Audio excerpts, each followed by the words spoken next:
त्रिलोकी कलश के दफन हुए जगह पर उसे वापस जिंदा करने गया।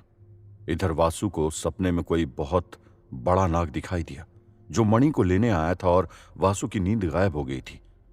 उधर नगर में लोगों ने कई आदमियों को पत्थर बने हुए देखा और उनके बीच दहशत का माहौल बन गया था, जिसकी खबर धर्मसेन ने आकर वासु को दी और वासु ने सैनिकों की एक टुकड़ी को भेजने के लिए कहा। सैनिकों की एक टुकड़ी उस स्थान पर पहुंची जहां लोगों ने कुछ आदमियों को पत्थर बने देखा था और वो सैनिकों की टुकड़ी उस स्थान पर गश्त करने लगी। काफी देर तक सैनिकों की वो टुकड़ी इधर उधर गश्त करती रही पर उन्हें कुछ भी दिखाई नहीं दे रहा था। फिर वो आपस में बातें करने लगे।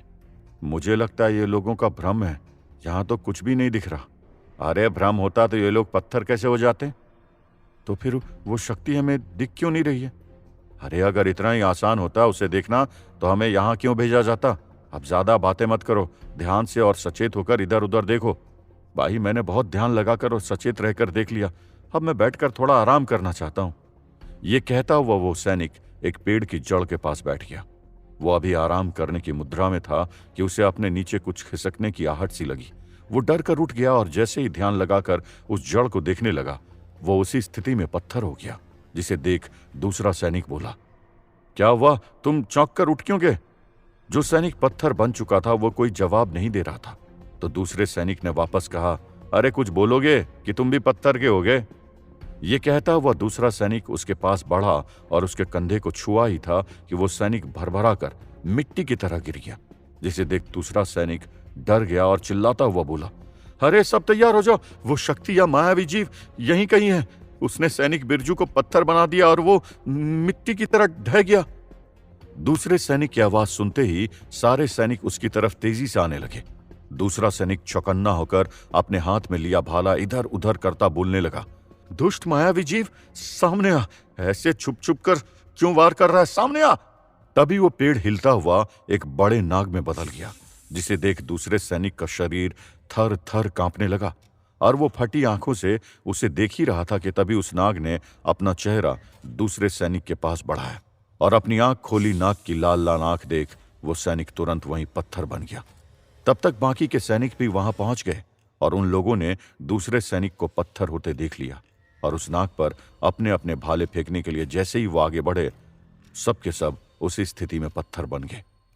अब बीच में वो जहरीला बड़ा नाग और उसके चारों तरफ पत्थर बने सैनिक किसी संग्रहालय की कलाकृति से दिख रहे थे और लाल लाल आंख के साथ फुंकारता वो नाग बहुत डरावना लग रहा था। तभी एक सैनिक जो इस सैनिक से दूर चला गया था भागता हुआ आया, जो कि नाग के पीछे की दिशा में था। जब सैनिक ने यह नजारा देखा तो उसके होश उड़ गए और उसके कदम वहीं ठिठक कर कांपने लगे और उसके मुंह से अनायास निकल पड़ा, हे भगवान, ये क्या बला है? सच ही कहा था नगर वालों ने, ये तो सिर्फ मायावी नहीं, ये मायावी नाग है। मुझे क्या करना चाहिए?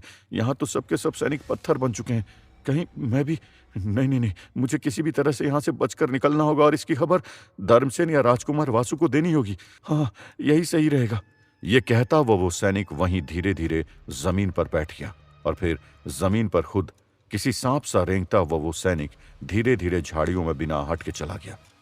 सैनिक किसी तरह बचता हुआ महल के पास पहुंचा, जहां पहले से ही धर्मसेन इस सोच में डूबा हुआ टहल रहा था कि सैनिक अभी तक क्यों नहीं आए, सैनिक वापस क्यों नहीं आए, कहीं वो लोग भी पत्थर तो नहीं हो गए। नहीं नहीं नहीं, हमारे सैनिक इतने कमजोर नहीं है, वो जरूर खुशखबरी लेकर लौटेंगे। तभी महल की तरफ मिट्टी और धूल से सना वो सैनिक गिरता पड़ता हांफता हुआ आता दिखा, जिसे देख पहरेदार सतर्क होकर अपना भाला लिए उसकी तरफ बढ़े ही थे कि धर्मसेन ने कहा, रुको, ये कोई दुश्मन नहीं, हमारा सैनिक है। वो तुरंत धर्मसेन के पास पहुंचा, जहां वो सैनिक कुछ बोलने की स्थिति में नहीं था, क्योंकि उसने अपने सामने इतने बड़े नाग को देखा था और किसी तरह बचकर वहां से आया था। उसकी मानसिक स्थिति बिगड़ चुकी थी, फिर भी उसने कहा, धर्मसेन जी, धर्मसेन जी, वो नाग कोई आम नाग नहीं, मायावी नाग है और उसने हमारे सभी सैनिकों को भी। ये कहता हुआ वो सैनिक लड़खड़ा कर जमीन पर गिर गया और उस सैनिक की बात अधूरी रह गई। उस सैनिक को देख वहां खड़े पहरेदार और धर्मसेन घबरा गए। फिर धर्मसेन ने आगे बढ़कर उस सैनिक को अपनी गोद में लिया और उसे जगाने लगा। सैनिक, सैनिक, क्या हुआ हमारे बाकी सैनिकों का? कौन सा नाग, क्या देखा तुमने? पर वो सैनिक बेहोश हो गया था, जिसे देख धर्मसेन भी घबरा गया और सोच में पड़ गया। नाग? ऐसा कौन सा नाग है, और हमारे बाकी के सैनिकों को क्या हुआ? फिर धर्मसेन ने पहरेदारों से कहा, इसे उठाकर तुरंत वैद्य जी के पास ले जाओ और महल के सामने पहरा बढ़ा दो, जल्दी करो। पहरेदारों ने आदेश का पालन किया और धर्मसेन जल्दी जल्दी महल के अंदर की तरफ चला गया। वासु सभा में खड़ा इधर उधर परेशान सा टहल रहा था। तभी भागा भागा धर्मसेन वासु के पास आया। धर्मसेन का चेहरा देखते ही वासु समझ गया कोई बड़ी मुसीबत आ गई है, और वासु खुद लपक कर धर्मसेन के पास गया और पूछा, क्या हुआ धर्मसेन, तुम्हारे चेहरे का रंग क्यों उतरा हुआ है? वासु यकीन नहीं हो रहा, पर पूरा माजरा भी पता नहीं चल पाया। धर्मसेन ने हड़बड़ाते हुए वासु से कहा, पर बात क्या है, मुझे बताओ तो। वासु ने पूछा, वासु, जो हमारे सैनिकों की टुकड़ी वहां गई थी ना, उनमें से केवल एक सैनिक वापस आया है, और वो भी ठीक अवस्था में नहीं है। वो सैनिक पूरी बात भी बता नहीं पाया और बेहोश हो गया। वासु और भी अधिक चिंतित हो गया और बोला, पर उसने कहा क्या? वासु, उसने कहा उसने वहां कोई मायावी नाग देखा और उस नाग ने हमारे सैनिकों को। आगे क्या धर्मसेन, हमारे सैनिकों को क्या? बस इतना ही वो बता पाया और बेहोश होकर गिर गया। पूरी बात पता नहीं चल पाई वासु, पर जो कुछ भी है बहुत भयानक है, और हमारे जो सैनिक गए थे, कहीं उनके साथ भी कुछ गलत तो नहीं हुआ ना? धर्मसेन ने वासु से कहा। तभी 2 पहरेदार के साथ भागता हुआ वो आदमी सभा में आता दिखा, जिसने उस नाग को 2 बार देखा था, जिसे अंदर जाने से पहरेदार रोक रहे थे। यह आदमी कोई और नहीं बल्कि राजेंद्र ही था। अरे अरे रुक जाओ भाई साहब, आप अंदर नहीं जा सकते। पर राजेंद्र उनकी पकड़ से खुद को छुड़ाता हुआ कहे जा रहा था, अरे मुझे जाने दो, मेरे पास वक्त नहीं है, मुझे धर्मसेन या राजकुमार वासु से मिलना जरूरी है। उस आदमी ने कहा, पर भाई साहब, आप ऐसे नहीं मिल सकते राजकुमार वासु से। राजेंद्र खुद को उन पहरेदारों से छुड़ाता सीधा महल के सभागृह में आ गया, जहां पहरेदारों ने सर झुकाए वासु और धर्मसेन से कहा, राजकुमार वासु, यह आदमी जबरदस्ती घुस आया, हमने इसे बहुत रोका पर यह अंदर आ गया। तब तक राजेंद्र वासु के पास पहुंच चुका था। उसने राजकुमार वासु को प्रणाम किया और बोला, राजकुमार वासु, जान की सलामती चाहता हूं, पर बात ही ऐसी थी कि खुद को रोक नहीं पाया। वासु उसकी तरफ मुड़ा और संशय में बोला, पर बात क्या है, जल्दी बताओ, हमारे पास ज्यादा वक्त नहीं है फिजूल की बातों के लिए, वैसे ही एक संकट यहां पहले से आ गया है। राजकुमार वासु, मैंने 2 बार नगर में एक भयानक जहरीले मायावी नाग को देखा है। राजेंद्र आगे कुछ कहता, तभी वासु ने हाथ के इशारे से उस आदमी को रोक दिया और कहा, धर्मसेन, कहीं ये उसी नाग की बात तो नहीं कर रहा है ना? तब धर्मसेन ने कहा, वासु, तुमने उसकी बात पूरी सुनी ही नहीं, पहले उसकी बात पूरी सुन लेते हैं। हाँ बोलो। राजेंद्र ने उन दोनों घटनाओं के बारे में बताया, जब उसने उस नाग को देखा था और कैसे उससे बचकर वो निकल गया था, जिसे सुनकर वासु और धर्मसेन के चेहरे के रंग उड़ गए। तब तक वहां चंद्रा भी आ गया और उसने भी सारी बातें सुन ली और मुस्कुराते हुए आगे आकर बोला, अरे तो इसमें इतना परेशान होने की क्या बात है? अगर वो मायावी नाग है तो हम महामायावी हैं, मैं उसे अकेले मारने जाऊंगा। चंद्रा की बात सुन वासु परेशान हो गया और बोला, नहीं चंद्रा भैया, जिस तरह से इस आदमी ने बताया, ये कोई आम शक्ति वाला मायावी नाग नहीं है, जरूर कोई बड़ी शक्ति इसके पीछे काम कर रही है। ये आपसे नहीं संभलेगा, इसे तो मैं ही मारूंगा। पर वासु, मुझमें भी ऐसी शक्तियां हैं कि मैं उस नाग को। चंद्रा पूरी बात नहीं बोल पाया कि वासु ने चंद्रा की बात को काट दिया और बोला, चंद्रा भैया, फैसला हो चुका है, वह आपसे नहीं मुझसे ही संभलेगा। अब आप जाकर आराम करिए, हम जरा और जानकारी ले लें इस आदमी से। यह कहकर वासु और धर्मसेन उस आदमी को लेकर महल के बाहर की तरफ बात करता चला गया। चंद्रा को वासु की बात अच्छी नहीं लगी थी। फिर उसने सोचा, शायद वासु सही कह रहा हो, कोई बड़ी शक्ति हुई तो वो कैसे संभाल पाएगा। फिर चंद्रा भी वहां से चला गया। वासु को कमरे में ना देख वो नाग का दूसरा हिस्सा, जिसने भोलू का रूप धरा था, वो वासु के कमरे में बिना आहट के घुस गया और जल्दी जल्दी पूरे कमरे में जहां तहां मणि ढूंढने लगा। वो वासु की हर चीज में मणि ढूंढ रहा था और हर बार नाकाम होकर झल्ला रहा था। उसने बहुत कोशिश की, एक एक वस्तु को ध्यान से देखा, पर उसे मणि नहीं दिखी और वो सोचने लगा, आखिर वासु ने कहां रखी होगी वो मणि? सब जगह तो ढूंढ लिया, दिव्य शक्ति ने तो इसी कमरे का आभास दिया था, फिर वो मणि है कहां? एक बार और सारी चीजों को ध्यान से देखता हूं। भोलू का रूप धरे नाग दोबारा से एक एक वस्तु को देखने लगा। जब वो शीशे को पलट कर देखने गया तभी बाहर से किसी के पैरों की आवाज अंदर की तरफ उसे आती सुनाई पड़ी और वो ठिठक गया। फिर अपनी शक्ति के प्रयोग से पूरा कमरा जैसा था वैसा कर खुद को आदमी से नाग में बदल लिया और खिड़की से बाहर जाने लगा। तब तक वासु अंदर आ गया। वो परेशान सा दिख रहा था। इधर उधर नजर दौड़ाते हुए उसकी नजर खिड़की से जाते नाग की पूंछ पर पड़ी और वो सोचने लगा, नाग, वो भी मेरे कमरे में, कहीं ये वही मायावी नाग तो नहीं? नहीं नहीं नहीं, ऐसा नहीं हो सकता। ये कोई दूसरा नाग, पर नाग मेरे कमरे में आया कैसे? उधर त्रिलोकी अंधेरी गुफा में धीरे धीरे अंदर बढ़ रहा था। वहां घना गुप्त अंधेरा था। यहां तो इतना अंधेरा है, हाथ तो दिख नहीं रहे। यहां मैं कलश को कैसे ढूंढूंगा? पर कैसे भी करके मुझे कलश को ढूंढना ही होगा। अगर अपने मकसद में कामयाब होना है तो मुझे यह करना ही होगा। जैसे तैसे अंधेरे को चीरता हुआ त्रिलोकी आगे बढ़ रहा था। तभी अचानक से उसे कोई आवाज सुनाई पड़ी और उसके पैर रुक गए। यहां से चले जाओ। त्रिलोकी ने आवाज सुनी पर उसे दरकिनार करके वो आगे बढ़ने लगा। तभी वापस से आवाज आई, तूने सुना नहीं क्या? बहरा है क्या? मैंने कहा यहां से चले जा। यहां जिसने भी पनाह ली वो वापस नहीं जा पाया। आखिरी बार कह रहा हूं, चला जा यहां से। त्रिलोकी रुक गया और बोला, तुम जो कोई भी हो ना, मैं डरता नहीं किसी से। ये बातें तुम बाद में कर लेना। अब ये बताओ, कलश कहां दफन है? अब की बार आवाज और गुस्से से भरी थी। तुझे अपनी जिंदगी से प्यार नहीं है क्या, जो तू मुझसे कलश का पता पूछ रहा है? मेरी बातें तुझे मजाक लग रही है क्या? त्रिलोकी आवाज की खिल्ली उड़ाने के लहजे में बोला, मजाक तो तुम कर रहे हो। अंधेरे में छुप कर बैठे हो और लोगों को डरा रहे हो। दम है तो सामने आकर दिखाओ। सारी हेकड़ी ना निकाल दी तो कहना फिर। तभी गुफा से अचानक जड़ें निकलने लगी और त्रिलोकी को जकड़ने लगी। अच्छा, तो ये बात है, तुम कोई मायावी हो जो इस गुफा में रहते हो। जड़ें त्रिलोकी को और जकड़ने लगी। अभी वक्त है, रोक ले अपनी जड़ों को, नहीं तो तेरा वो हश्र करूंगा कि तू सोच भी नहीं सकता। तभी जड़ों ने बढ़ते हुए त्रिलोकी के गले को भी जकड़ लिया और त्रिलोकी घिंघियाने लगा। लगता है तू ऐसे नहीं मानेगा, तुझे मजा चखाना ही पड़ेगा। यह कहता हुआ त्रिलोकी अपनी तलवार से उन सारी जड़ों को काटने लगा। देखते देखते सारी जड़ें कट गई और त्रिलोकी हंसता हुआ बोला, मना किया था ना, रुक जा। नहीं माना तू? अब बोल, खत्म हो गई तेरी सारी जड़ें कि अभी भी बाकी है? त्रिलोकी नाम है मेरा, त्रिलोकी। एक दिन तीनों लोकों पर मेरा राज होगा। तभी अचानक से गुफा से कांटों भरी जड़ें निकली और त्रिलोकी को पहले से अधिक जकड़ लिया और त्रिलोकी चीख पड़ा, नहीं! फिर गुफा में जोर जोर से हंसने की आवाज गूंजने लगी। त्रिलोकी, क्या कांटे भरी जड़ों से बच पाएगा त्रिलोकी?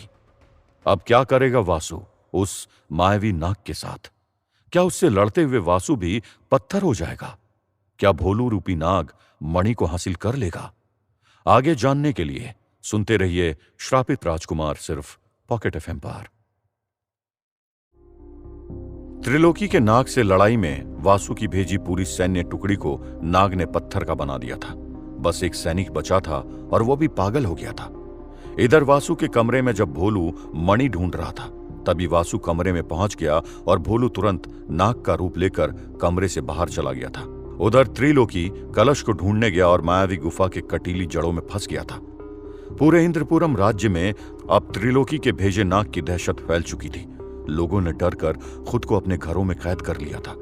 जिसके पास जितनी भी शक्ति थी अपने घरों को सुरक्षित करने में लगा रहा था। इधर महल में राजा शिवेंद्र भी परेशान थे कि ये नई मुसीबत क्या आ गई, और परेशानी में टहल रहे थे और खुद से बात कर रहे थे। पता नहीं कौन सी शक्ति है जो लोगों को पत्थर बना रही है। अगर उसे रोका नहीं गया तो हमारी पूरी प्रजा पत्थर की बन जाएगी। नहीं नहीं नहीं, हमें जल्दी इस पर रोक लगाना होगा।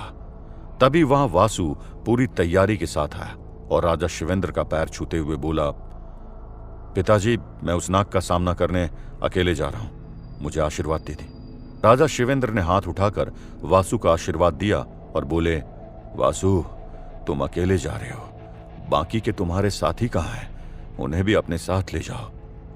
वासु अपना सीना चौड़ा करता हुआ बोला, पिताजी, क्या आपको मुझ पर भरोसा नहीं?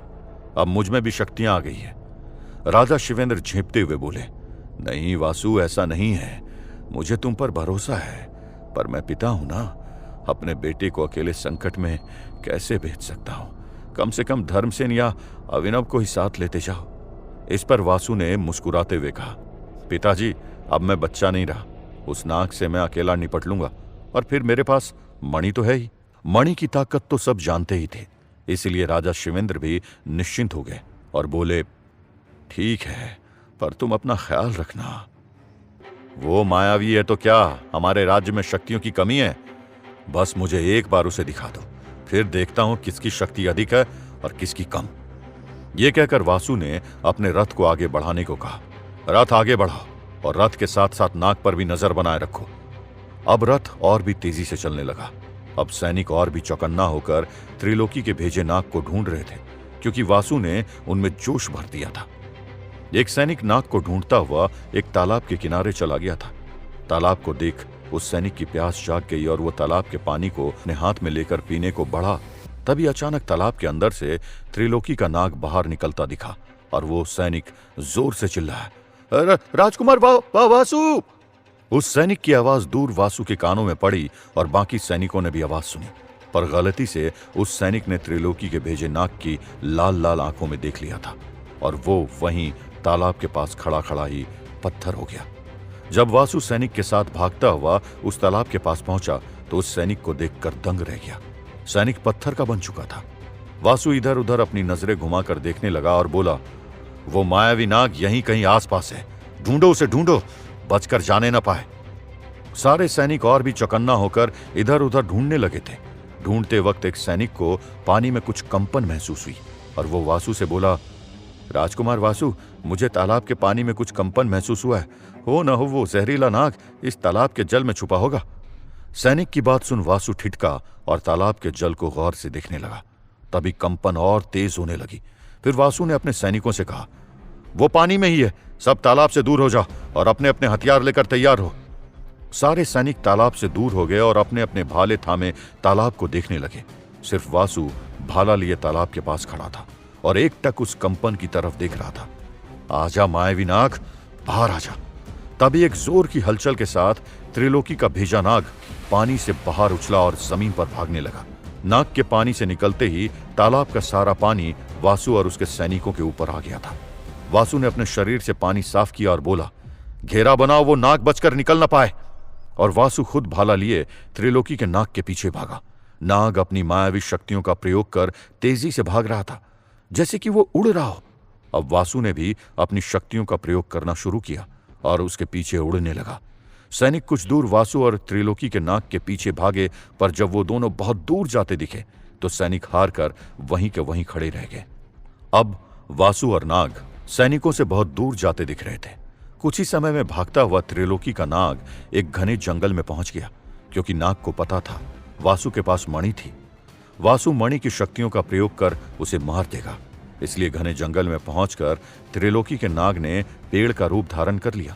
वासु ने जंगल में पहुंचकर देर तक उस नाग को ढूंढा, पर वो उसे नहीं मिला। हताश होकर वासु इंद्रपुरम लौट गया। वासु महल लौटा तो देखा धर्मसेन परेशान सा महल के दरवाजे पर उसका इंतजार कर रहा था। जैसे ही धर्मसेन ने वासु को देखा तो धर्मसेन ने वासु से पूछा, क्या हुआ वासु, वो नाग मिल गया? पर वासु ने उदास मन से कहा, नहीं धर्मसेन, वो नाग बचकर निकल गया। सच में वो बहुत मायावी है, पर कब तक बचेगा, जल्दी मरेगा मेरे हाथों से। इस पर चिंता जताते हुए धर्मसेन ने कहा, वासु, मैं आज ही पूरे नगर में अपने और सैनिक तैनात करवा देता हूं। जैसे ही नाग की कोई खबर मिलेगी हम हमला बोल देंगे। वासु ने धर्मसेन को रोकते हुए बोला, नहीं धर्मसेन, इससे हमारी प्रजा और डर जाएगी। हमें उनके बीच में रहकर उसे मारना होगा। धर्मसेन अपने शब्द वापस लेता हुआ बोला, जैसी तुम्हारी मर्जी वासु, पर नाग दोबारा आया और प्रजा को नुकसान पहुंचाया तो? वासु ने कहा, ऐसा नहीं होगा धर्मसेन, अब नाग वापस आएगा तो बचकर नहीं जाएगा। ये कहता हुआ वासु महल में अंदर चला गया और धर्मसेन वहीं खड़ा खड़ा सोचने लगा। वासु अपने शयन कक्ष में उदास बैठा इस मुसीबत के बारे में सोच ही रहा था कि तभी वहां मोहिनी आकर बोली, वासु, तुम परेशान दिख रहे हो, क्या हुआ? तुम्हें नाग ने आहत किया क्या? वासु मोहिनी को अपने पास बिठाते हुए बोला, नहीं मोहिनी, नाग ने मुझे कुछ नहीं किया, पर हाथ से बचकर निकल गया। वो नाग खतरनाक है और हमारी प्रजा उससे बहुत डरी हुई है। यही सोचकर मैं परेशान हूं। ये क्या भला है, इस साधारण से दास भोलू के पास इतनी शक्तियां कहां से आ रही हैं? कहीं ये कोई मायावी घुसपैठिया तो नहीं? नहीं नहीं नहीं, जरूर ये कोई घुसपैठिया ही है। इसकी खबर मुझे राजकुमार वासु को देनी चाहिए। ये कहती हुई वो दासी वहां से मुड़ गई और सभा की तरफ जल्दी जल्दी जाने लगी। तभी उसके पैर से टकराकर महल के गलियारे में रखा एक मटका टूटकर गिर गया। अरे नहीं नहीं, ये क्या हो गया? कहीं उसका ध्यान ना टूट जाए और मेरे ऊपर कोई मुसीबत ना आ जाए। ये कहती हुई दासी और भी तेज कदमों से सभा की तरफ बढ़ने लगी। उधर सच में भोलू का रूप धरे नाग का ध्यान टूट चुका था। जैसे ही दासी सभा कमरे में घुसने वाली थी, तभी उसके सामने भोलू आकर खड़ा हो गया, जिसे देख दासी के होश उड़ गए और उसका गला सूख गया। उसके गले से आवाज ही नहीं निकल रही थी। भोलू अपनी लाल लाल आंख लिए दासी के पास पहुंच गया और उसे गुस्से से घूरने लगा। क्या भोलू का रूप धरे नाग दासी को मार देगा? क्या नाग अश्विन की खबर चंद्रा मोहिनी को बताकर मणि लेने में सफल हो जाएगा? क्या वासु जहरीले नाग को ढूंढ पाएगा? आगे जानने के लिए सुनते रहिए श्रापित राजकुमार, सिर्फ पॉकेट एफएम पर।